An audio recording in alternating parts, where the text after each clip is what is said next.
Hello friends, welcome to my video. आज हम Emile Durkheim के अगले टॉपिक रिलीजन एंड सोसाइटी को डिस्कस करेंगे, ठीक है ना।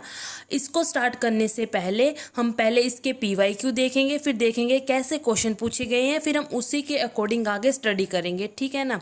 हाँ, और ये वाला जो टॉपिक है ना वो इतना इम्पोर्टेंट है क्योंकि जो इमाइल डरकाइम के हमने पीछे टॉपिक पढ़े जैसे सुइसाइड, डिवीज़न ऑफ लेबर और जो हमारे पास रिलीजन एंड सोसाइटी जो है, इनमें सबसे इम्पोर्टेंट है क्योंकि इसमें से आज तक के सबसे ज़्यादा क्वेश्चन पूछे गए हैं। 9, 10, 11 इतने तो क्वेश्चन पूछे जा ही चुके हैं, ठीक है ना। चलो अब इसके पहले हम पीवाईक्यू देख लेते हैं कि किस तरह के क्वेश्चन पूछे गए हैं, ठीक है ना। फिर उसके बाद हम स्टार्ट करते हैं अपना टॉपिक रिलीजन एंड सोसाइटी को।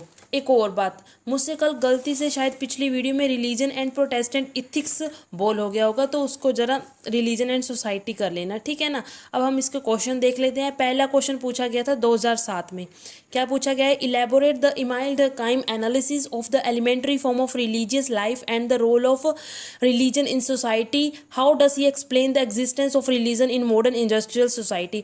मतलब कि उन्होंने एलिमेंट्री फॉर्म पूछी है religious life and the role पूछा है रिलीजन का सोसाइटी में, ठीक है ना। उसके बाद मॉडर्न इंडस्ट्रियल सोसाइटी में एग्जिस्टेंस पूछी है रिलीजन की। दूसरे नंबर पर क्या पूछा है उन्होंने? उसके बाद पूछा है 2015 में, elaborate the view of Durkheim on the elementary form. भाई ऊपर वाला क्वेश्चन सेम है, सिर्फ एक बार पूछ लिया है, elementary form of religious life, ठीक है ना।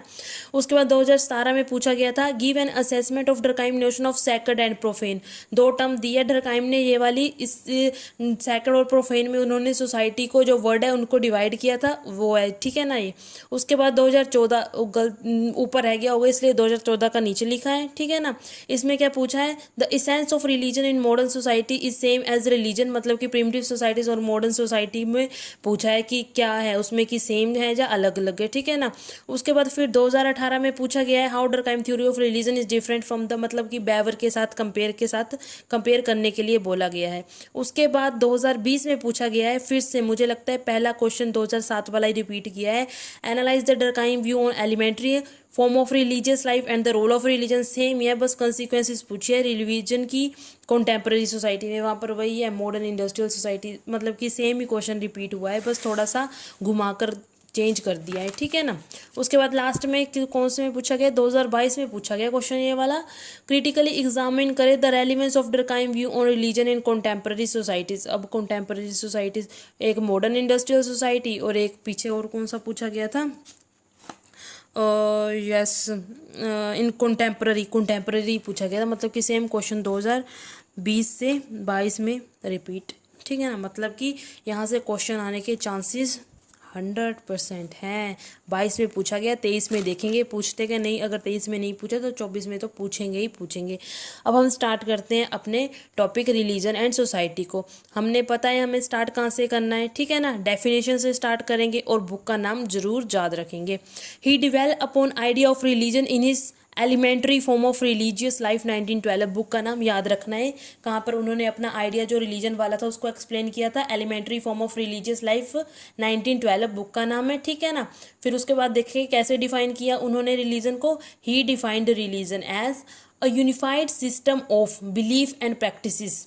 क्या है ये? एक यूनिफाइड सिस्टम है बिलीफ्स का, प्रैक्टिसेस का, रिलेटेड टू सैक्रेड थिंग्स। मतलब कि बिलीफ्स एंड प्रैक्टिसेस जो कि किसके रिलेटेड होंगे? सैक्रेड थिंग्स के रिलेटेड, ठीक है ना। Date is to say things set apart and forbidden. वो थिंग्स जो कि क्या है, थोड़ी हमसे दूर है। मतलब कि अब सैक्रेड थिंग्स होती है वो हमसे दूर ही होती है। जैसे आप मूर्ति मान लो, मूर्ति ले लो, मूर्ति तो मंदिर में होती है, हमारे साथ थोड़ी ना होती है। जैसे अब हमने पेन पकड़ा है, ये सैक्रेड नहीं है क्योंकि ये हमारे पास है, इसको ना उसने प्रोफेन का नाम दिया था, ठीक है ना। जो सैक्रेड थिंग्स के अलावा जो भी थिंग्स होगी वो प्रोफेन का नाम दिया था। सैक्रेड थिंग्स कौन सी होगी? जो कि क्या होगी, हमसे थोड़ी दूर होंगी, ठीक है ना। The things that set apart and forbidden. समझ आ गया? क्या था रिलीजन की डेफिनेशन? एक यूनिफाइड सिस्टम है। अपने दिमाग में ऐसे ही रटते जाओ, ऐसी चीज ही लिखनी है पेपर में। क्या था रिलीजन? एक यूनिफाइड सिस्टम है। किसका? बिलीव्स और प्रैक्टिसेस का। वो बिलीव्स एंड प्रैक्टिसेस किसके रिलेटेड है? ठीक है ना, सैक्रेड थिंग्स के रिलेटेड, ठीक है ना, that is to say things set apart, जो कि थिंग्स क्या है, सेट अपार्ट एंड फॉरबिडन, ठीक है। उसके बाद क्या बोला उसने, belief and practices which unite into one single moral community called church. जो बिलीफ एंड प्रैक्टिसेस है ना, विच यूनाइट इनटू, वो क्या है, एक सिंगल मोरल कम्युनिटी में उनको यूनाइट किया है, which unite into one single moral community, जिसको क्या कहा गया, church, for all those who adhere to them, मतलब कि बिलीव्स एंड प्रैक्टिसेस को यूनाइट कर दिया गया एक सिंगल मोरल कम्युनिटी में। किनके लिए किया गया, जो कि मानते हैं कि सैक्रेड थिंग्स एग्जिस्ट करती हैं, ठीक है ना, जो मानते हैं, जो इनका पालन करते हैं सैक्रेड थिंग्स का, for all those who adhere to them. थोड़ी ट्रिकी है, याद ऐसे ही करनी पड़ेगी, ठीक है ना। आशा करती हूँ कि आपको थोड़ी समझ आई होगी, मैंने पूरी कोशिश की अपनी तरफ से समझाने की, ठीक है ना। एक बार फिर बोल देते हैं इसकी definition, a unified system of belief and practices related to sacred things, that is to say things set apart and forbidden, believes and practices which unite into a single moral community called church for all those who adhere to them. अब इसमें ये लिखने की ज़रूरत नहीं है, मैंने वैसे ही बता दिया कि प्रैक्टिसेस क्या होती हैं। प्रैक्टिसेस राइट्स होते हैं, रिचुअल्स होते हैं, explaining individual behaviour towards the sacred, एक तरह से इंडिविजुअल के बिहेवियर को एक्सप्लेन करते हैं कि कैसा बिहेवियर है इंडिविजुअल का टुवर्ड द सैक्रेड। राइट हमारे पास दो तरह के होते हैं, पॉजिटिव भी होते हैं, नेगेटिव भी होते हैं। पॉजिटिव होते हैं जैसे हम जैसे मंदिर जाके पूजा करेंगे, brings individual and sacred together, जो इंडिविजुअल और सैक्रेड थिंग को मतलब एक साथ लेकर आती है, जैसे वर्शिप, पूजा करते हैं हम मंदिर जाके, ठीक है ना। नेगेटिव वो होती है जो कि क्या करती है, थोड़ा डिस्टेंस मेंटेन करके रखती है, help in maintaining the distance between the two, जैसे फास्टिंग, सैक्रिफाइसेस एक्सेट्रा। ये डिफिकल्ट टू परफॉर्म होती है, जो पॉजिटिव वाली होती है वो ईजियर टू परफॉर्म होती है, ठीक है ना। उसके बाद है his concept of religion is based on this systematic view of society, जो उसका कंसेप्ट था ना रिलीजन का, वो किस पर बेस्ड है, सिस्टमेटिक व्यू ऑफ सोसाइटी, मतलब कि ना उसने ना सोसाइटी को डिवाइड कर दिया कि ना सोसाइटी में हमारे पास दो तरह की चीज़ें ही एग्जिस्ट करती हैं, एक जो सैक्रेड थिंग्स होती है वो एग्जिस्ट करेंगी और एक प्रोफेन वाली एग्जिस्ट करेंगी, ठीक है ना। According to him society consist of two parts, that is sacred and profane things, ठीक है ना। अब हम पढ़ेंगे सैक्रेड और प्रोफेन थिंग्स कौन कौन सी होती हैं। According to him this process of dividing the world into sacred and profane started with totem, कह रहा कि जो उसके अकॉर्डिंग जो ये डिवाइड हुआ ना वर्ड एक सैक्रेड और प्रोफेन में, वो किसके कारण स्टार्ट हुआ, विद टोटम के, स्टार्ट हुआ विद टोटम्स, ठीक है ना। टोटम्स हम थोड़ा आगे जाकर पढ़ेंगे कि क्या होता है, आज अब पहले हम इसमें देख लेते हैं सैक्रेड क्या होते हैं और प्रोफेन क्या होते हैं, ठीक है ना। The sacred are the things which are set apart, sacred वो थिंग्स होते हैं जो कि क्या होती है, हमसे दूर होती हैं और फॉरबिडन है, ठीक है ना, जैसे हमने पहले पढ़ाई था। The sacred are the things which are set apart and forbidden, sacred refer to all the things, इसमें वो सारी चीज़ें आ जाएंगी which are connected to supernatural, जो किससे रिलेटेड होंगी, एक सुपर नेचुरल या डिवाइन से, ठीक है ना। और रिलेशनशिप ऑफ डिस्टेंस, इसमें ना एक रिलेशन बना रहेगा, मेंटेन रहेगा डिस्टेंस का और फियर का with respect to these things, ठीक है ना। और relationship of distance and fear is maintain with respect to these things. और उसके बाद प्रोफेन की बात कर लेते हैं। Profane are the things apart from the sacred, मतलब कि सैक्रेड के अलावा जो भी चीज़ें होंगी वो हमारे पास क्या होंगी, प्रोफेन होंगी। It include all the day to day things, इसमें हमारे पास रोज की जो हम चीज़ें यूज़ करते हैं उसमें वो आ जाएंगे, ठीक है ना। It include all the day to day things which people use in their lifes. Sacred and profane are the two words apart, कहते हैं सैक्रेड और प्रोफेन जो है ये क्या है, दो वर्ड्स है अपार्ट, मतलब कि एक दूसरे से बिल्कुल ही अलग है, and both are mutually exclusive. इसका कहने का मतलब है अगर एक टाइम पर एक ही होगा, जैसे दिन रात होती है, अगर दिन है तो रात नहीं है, अगर रात होगी तो दिन नहीं होगा, मतलब कि किसी टाइम पर एक ही एग्जिस्ट करेगी, लेकिन दोनों है तो अलग अलग, मतलब कि दोनों ही ज़रूरी है और एक टाइम पर एक एग्जिस्ट करेंगे। म्यूचुअली एक्सक्लूसिव का मतलब एक टाइम पर एक एग्जिस्ट होगी, ठीक है ना। उसके बाद क्योंकि अब ये दो सैक्रेड और प्रोफेन वाला टॉपिक है, ये भी पीछे पूछा गया है, आ गया है, मैंने इसलिए इसके थोड़ा सा इतना ही मिला मुझे कंटेंट, इससे रिलेटेड इतना ही लिख पाई, ठीक है ना। उसके बाद ही gave a causal explanation of religion by using the method of, उसके बाद उसने कोजल एक्सप्लेनेशन दिया रिलीजन। हमें पता है कि जो डरकाइम है वो हमेशा कोजल एक्सप्लेनेशन ही देता है सोशल फैक्ट का, रिलीजन भी एक सोशल फैक्ट है, इसलिए इसने इसका कोजल एक्सप्लेनेशन दिया कि मेन कोज क्या है रिलीजन का। उसने कौन सा मेथड यूज़ किया, इनडायरेक्ट एक्सपेरिमेंटेशन, ठीक है ना।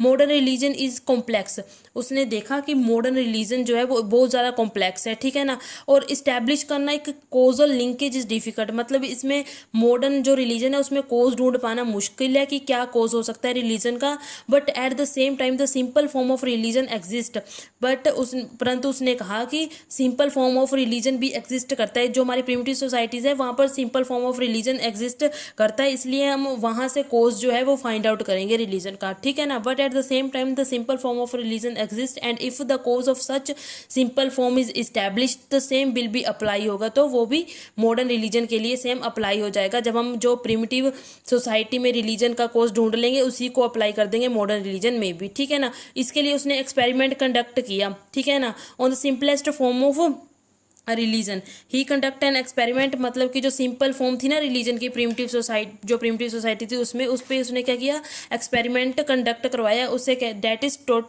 टोटेमिज्म, टोटेमिज्म उसने उसको बोला टोटेमिज्म, मतलब कि जहाँ पर टोटम्स को वर्शिप किया जाता था। अब इसमें हम देखेंगे कि टोटम क्या होते हैं, ठीक है ना।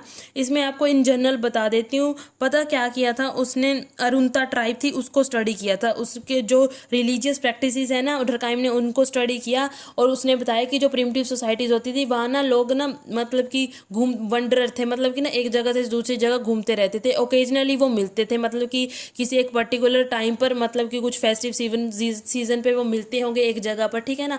फिर जब वो एक दूसरे से मिलते थे ना तो उनको ना एक बड़ी अच्छी सी फीलिंग जनरेट होती थी, अंदर से ना अच्छी सी फीलिंग उत्पन्न होती थी उनके अंदर, ठीक है ना।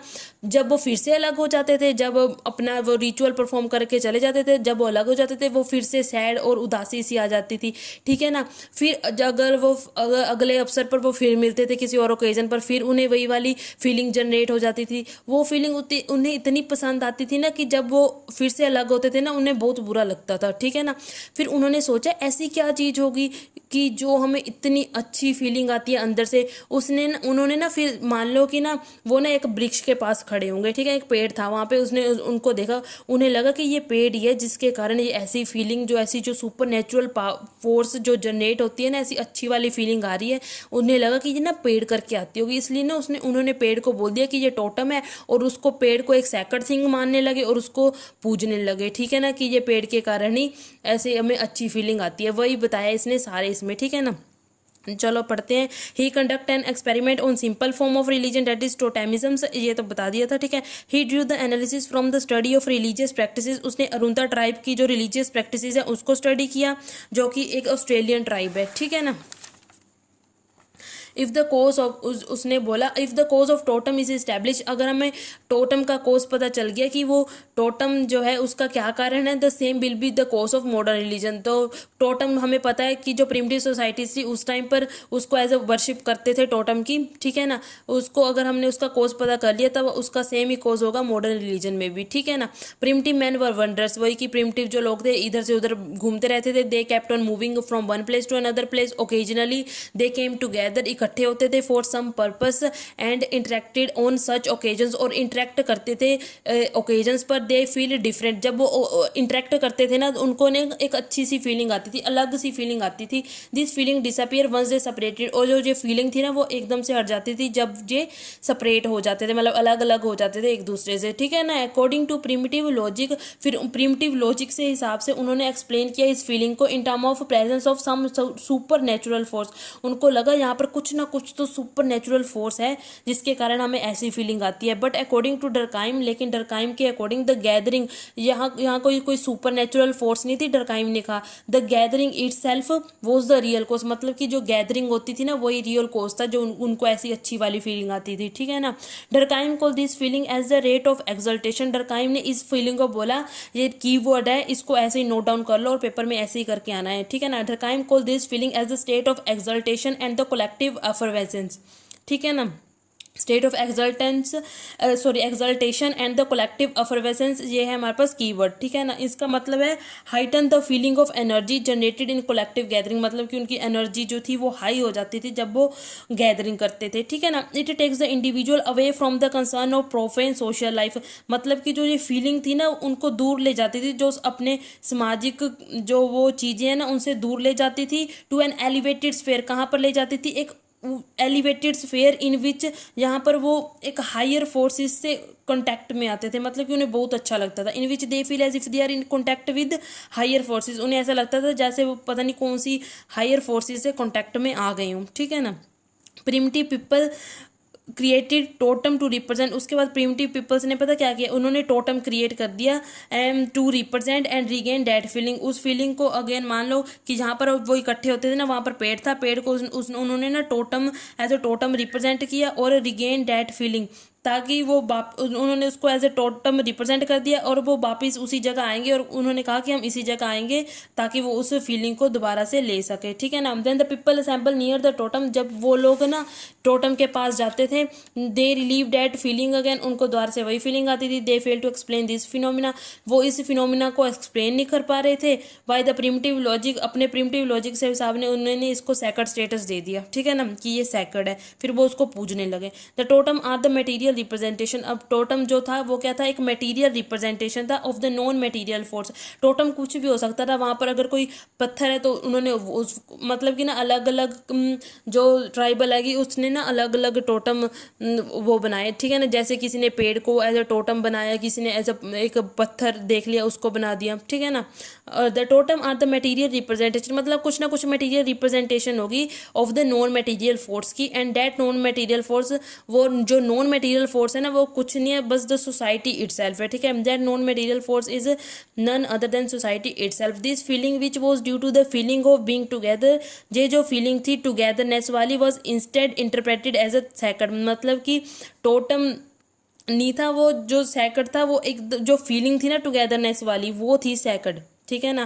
पर according to Durkheim totem is a symbol of collectivity और सिंबल ऑफ सोसाइटी। डरकाइम के अकॉर्डिंग टोटम क्या है, एक तरह से सिंबल है कलेक्टिविटी का, वही कि क्योंकि लोग इकट्ठे हुए थे इसलिए उनको ये फीलिंग आई थी। टोटम इज अ सिंबल है कलेक्टिविटी का और सिंबल है सोसाइटी का, एज इट रिप्रेजेंट करता है दो social forces which are felt by individual at the social gathering, ठीक है ना। आशा करती हूँ आपको समझ आया होगा। यहीं पे ये वाली वीडियो समाप्त करती हूँ। अगली वीडियो में हम लेकर आएंगे रोल ऑफ रिलीजन, रोल क्या है और फंक्शंस क्या है रिलीजन के सोसाइटी में, और उसके साथ लेकर आएंगे हम कि क्या कंटेम्प्रेरी सोसाइटी में किस तरह का रिलीजन है, ठीक है ना। Thank you, have a nice day, like, subscribe and share.